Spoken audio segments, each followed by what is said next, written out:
Hello दोस्तों, एक बार फिर से स्वागत है आपका हमारे यूट्यूब चैनल पर। दोस्तों, आज हम आपको बताएंगे रसायन विज्ञान के कक्षा 12वीं के रसायन विज्ञान के कुछ बहुत ही महत्वपूर्ण प्रश्नों के बारे में। ठीक है दोस्तों, ये भाग एक यानी कि भाग 1 अकार्बनिक रसायन इंपॉर्टेंट होते हैं, बहुत ही महत्वपूर्ण होते हैं। उन प्रश्नों को आपको हम आज बताएंगे। ठीक है दोस्तों, यदि आप इन्हीं सभी प्रश्नों को तैयार करके जाते हैं तो परीक्षा में आपको बहुत ही सहायता मिलेगी। ठीक है दोस्तों, चलिए वीडियो स्टार्ट करते हैं। तो दोस्तों, पहला क्वेश्चन लिखा गया है कि पहले पार्ट से ही है, क्रिस्टल के प्रकार पर विस्तृत विवेचना कीजिए। ठीक है दोस्तों, मतलब क्रिस्टल जो कितने प्रकार के होते हैं उसके बारे में आपको विस्तृत रूप से लिखना है। तो क्रिस्टल कितने प्रकार के होते हैं आपको ये लिख देना है। ठीक है दोस्तों, आप इसको याद करके जाइएगा परीक्षा में। ठीक है दोस्तों, दूसरा क्वेश्चन क्या है, एक तत्व बीसीसी जालक रूप में क्रिस्टलीकृत होता है जिसके कोर की लंबाई 288 पिकोमीटर है, तत्व का घनत्व 2.7 ग्राम प्रति सेंटीमीटर क्यूब है, 208 ग्राम तत्व में परमाणुओं की संख्या होगी। ठीक है दोस्तों, ये न्यूमेरिकल है जो कि पहले पार्ट से लिया गया है और आपको ये न्यूमेरिकल तैयार करके जाना है। ठीक है दोस्तों, ऐसे और भी इसी प्रकार से न्यूमेरिकल होंगे तो आप उसको भी देख लीजिएगा। ठीक है दोस्तों, अगला जो क्वेश्चन है, राउल्ट का वाष्प दाब अवनमन नियम लिखिए, इसकी सीमाएं भी लिखिए। ठीक है दोस्तों, तो आप इसको भी तैयार कर लीजिएगा। और ये अगला जो है दूसरे लेसन से है, क्वेश्चन नंबर 4, बहुत इंपॉर्टेंट क्वेश्चन है।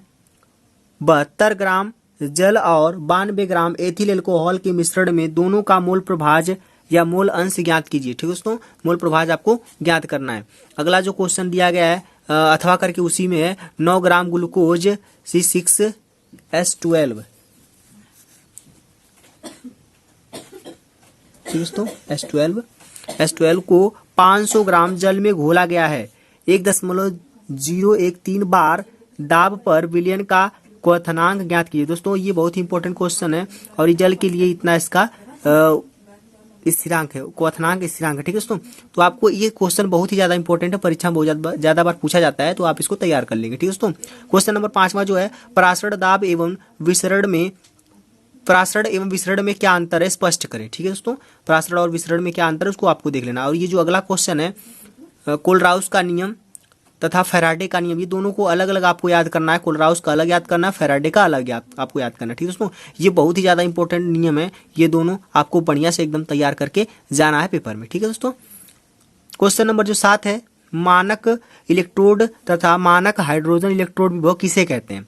तो मानक इलेक्ट्रोड विभव और मानक हाइड्रोजन इलेक्ट्रोड विभव, इन दोनों में आपको बढ़िया से अंतर और आपको इनकी परिभाषाएं याद करके जानी परीक्षा में। ठीक है दोस्तों, चलिए दोस्तों अगले वाले क्वेश्चन को देखते हैं। अगला वाला क्वेश्चन क्या है, नेस्ट समीकरण किसे कहते हैं। इससे आपको न्यूमेरिकल देखने को मिलेगा। ठीक है दोस्तों, तो आप न्यूमेरिकल भी इससे तैयार कर लीजिएगा, क्वेश्चन बैंक में आपको ये सब प्रश्न के उत्तर मिल जाएंगे। ठीक है दोस्तों, ये जो कि इंपॉर्टेंट बहुत ही महत्वपूर्ण क्वेश्चन है, उन्हीं सभी क्वेश्चनों को हमने यहाँ पे इस वीडियो में लिया है। ठीक है दोस्तों, तो आप इतना ही पढ़ के जाइएगा, देखिएगा, बहुत ही अच्छा लगेगा कि ये सब प्रश्न हमने पढ़े हैं। ठीक है दोस्तों, अभिक्रिया का वेग और अभिक्रिया का वेग का स्थिरांक लिखिए, मतलब अभिक्रिया का वेग और अभिक्रिया का वेग स्थिरांक का मतलब परिभाषा लिखनी। ठीक है दोस्तों, आपको ये लिख देना है। ठीक है, चलिए देखते हैं।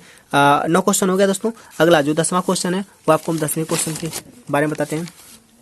जो 10वां क्वेश्चन है आपको कह रहा है कि शून्य तथा प्रथम कोटि की अभिक्रिया किसे कहते हैं।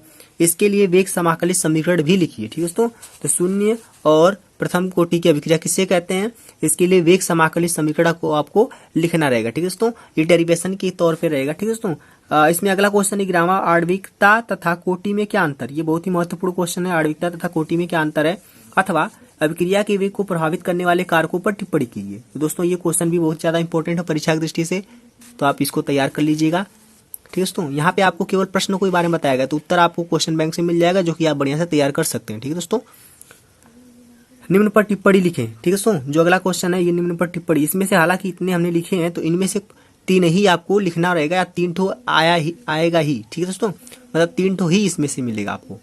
स्वर्ण संख्या है ना, गोल्ड नंबर किसे कहते हैं, द्रव स्नेही एवं द्रव विरोधी कोलाइडी, विद्युत कण संचलन, टिंडल प्रभाव, वैद्युत अपवहन तथा अपवहन, हार्डी सुलजे का नियम, रच्छी कोलाइडी, आपको ये बढ़िया से तैयार कर लेना, रच्छी कोलाइडी वाला। ठीक है दोस्तों, चलिए आगे बढ़ते हैं। आगे वाला क्वेश्चन जो है 13वां, भौतिक एवं रासायनिक अधिशोषण में अंतर स्पष्ट कीजिए।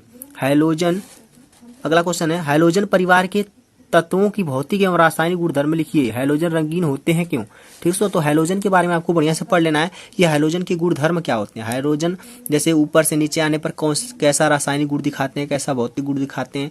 ठीक है दोस्तों, तो आप इन सभी चीज़ों को बढ़िया से तैयार कर लीजिएगा। और ये भी क्वेश्चन इंपॉर्टेंट है कि हैलोजन रंगीन क्यों होते हैं, क्यों होते हैं। ठीक है दोस्तों, तो ये भी तैयार कर लीजिएगा। क्वेश्चन नंबर जो 15 है, उत्कृष्ट गैस यानी कि अकरी गैस क्यों कहा जाता है? उत्कृष्ट गैसों को अकरी क्यों कहा जाता है? मतलब वो क्रिया नहीं करती, इसलिए क्योंकि वो क्रिया किसी से करती ही नहीं है। ठीक है दोस्तों, तो इसलिए उनको अकरी कहा जाता है। तो आपको इसको बढ़िया से पढ़ लेना है क्वेश्चन बैंक से।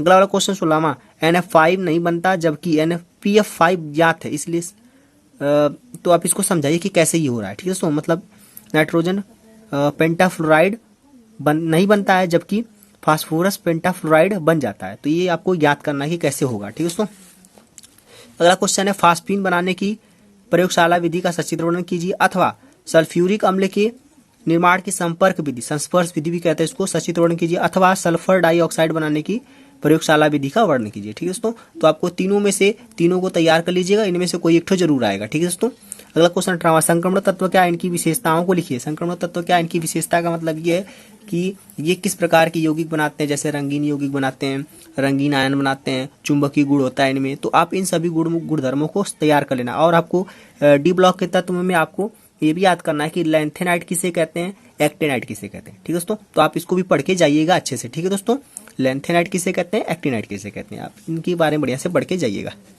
आगे वाले क्वेश्चन भी पढ़ते हैं।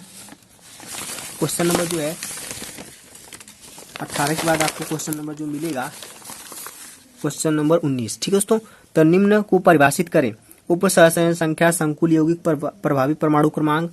और इसमें एक चीज आप और याद कर लीजिएगा, उसमें ऐड कर लीजिएगा, जो कि है लिगेंड। ठीक है दोस्तों, लिगेंड किसे कहते हैं आप उसको भी देख लीजिएगा। अथवा उप सहसंयोजक यौगिकों की ज्यामितीय समावयवता को उदाहरणों द्वारा समझाइए। मतलब उसमें जो उप सहसंयोजक यौगिक होते हैं उनकी समावयवताएं होती हैं, तो उन समावयवताओं को बढ़िया से पढ़ के जाना आपको। ठीक है, वर्ण सिद्धांत की अवधारणाएं लिखिए अथवा संयोजकता आबंध सिद्धांत को, बीबीटी को संक्षेप में लिखिए। ठीक है दोस्तों, और अगला जो क्वेश्चन 21वां, निम्न उप सहसंयोजक यौगिकों का IPSC नाम कीजिए। ठीक है दोस्तों, तो उसको हम आपको स्क्रीन पे चल रहा होगा। इस सभी का अगर IPSC नामकरण बढ़िया से कर लेते हैं तो आपको 2 नंबर क्लियर हो जाएगा, क्योंकि IPSC नामकरण जो उप सहसंयोजन यौगिकों का होता है वो 2 नंबर का ही पूछा जाता है। ठीक है दोस्तों, जो कि आपके स्क्रीन पर चल रहा है, आप इसको रोक कर वीडियो पॉज कर आप इसका IPSC नाम तैयार कर लीजिएगा। ठीक है दोस्तों, यदि वीडियो अच्छा लगा है तो वीडियो को लाइक कीजिए और शेयर कीजिए और हमारे चैनल को सब्सक्राइब कीजिए। दोस्तों मिलते हैं इसके अगले पार्ट 2 में, जिसमें कार्बनिक रसायन के बारे में हम बताएंगे, महत्वपूर्ण प्रश्न कौन कौन से हैं उसके बारे में। ठीक है दोस्तों, धन्यवाद।